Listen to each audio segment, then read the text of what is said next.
Hi there, and how are you doing today? I'll be sharing with you some tips on what to watch out for on weekends. All right, usually weekends ATMs and all that are usually crowded in areas that are maybe underserved with ATM machines. I know in the hustle and bustle of the week, we forget to make withdrawals that we're supposed to do in the weekend or postpone it to the weekend. So during the weekends, you like join a long queue if you don't do the agency banking and the rest. And sometimes we are caught in a bubble. And what's the bubble? Sometimes the ATMs are overworked and cards get stuck. Now, it can happen naturally, but at other times, it gets stuck and it's not so natural. Some things are going on in the background, but let me not go into that today.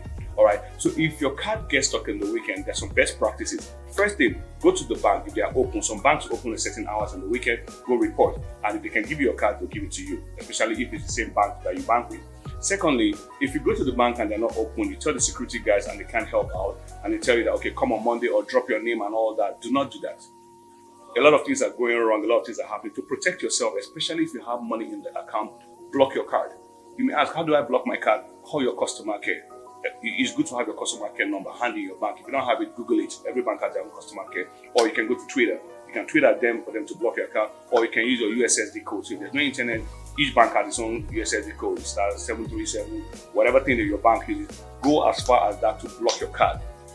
Last, it will cost you just an amount to make another card, but you've protected yourself because people are losing money over the weekend in this matter. Sometimes they just wake up on Sunday morning and debit. Sometimes in millions, sometimes in hundreds of thousands, sometimes in little money, in few thousands. But it's meaningful to you because that could be your last card, that could be your last saving. So to avoid stories that touch, block your card if you don't know what else to do. Don't just buy the idea of come on Monday or come on Tuesday. What if you forget on Monday? What if you forget on Tuesday? What if it gets in the wrong hand?